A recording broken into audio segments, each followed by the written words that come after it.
The book Disaster Management, Part 1, we will read today basic disaster management aspects. So, it is a book of disaster management. The significance of disaster. Why there is any significance of disaster. The purpose of this chapter to remind the reader of the significance of disaster in today's environment. This is in order that individual disaster management authorities and officials may assess the significance in relation to the on circumstance. So, what will be the introduction? The introduction is the significance of disaster in today's environment sometimes come under question. Why do we need to bother so much? After all, disaster has been with us as long as a recorded history, and presumably even longer. Generation of people have had withstand disaster. They have suffered the consequences and recovered from them, and life has continued. Basically, this is true. However, certain factors need to be considered in relation to modern challenges with the phase disaster management. The traditional disaster threat, it means what the threats in the tradition. There has been much reduction in which might be called the traditional disaster threat. Most of all problem remains as a threatening as ever. Natural phenomena such as earthquake, cyclone, volcanic eruption, uh, tsunami, wildfire, flood, landslides, and droughts still persist. So do their basic man-made counterparts counterparts such as major accidents.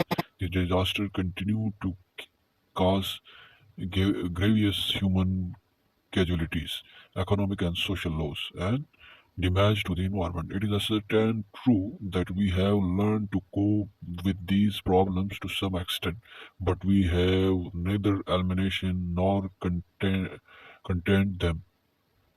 So while we have may have modified their effect in various ways, they continued in implicit, unacceptable pressure on a world population, which in terms of total substances is already finding it difficult to make and meet. In fact, some long-standing threats have grown more so. For example, the risk from air disaster was insufficient in 1920. Few aircraft were in the air, and a collision between two of them would have killed only a handful of people at most. Now, as 20th century to a close, their air disaster risk has increased enormously. More and more aircraft fill the already overcrowded aircraft of the world, especially around capital cities. A collision between two of them are the catastrophic. In 1977, a collision in Arizona between a passenger carrying jet resulted in the death of 561 people.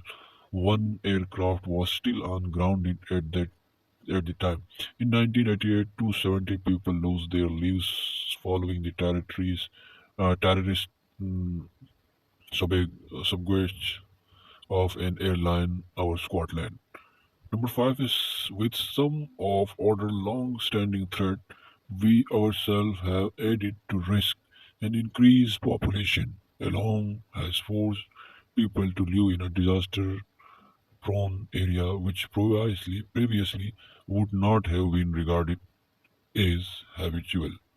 These facts tends to apply particularly to developing countries. For instance, human settlement have been allowed to develop only in flood-prone area on major river system, but also a low atoll island which is subject to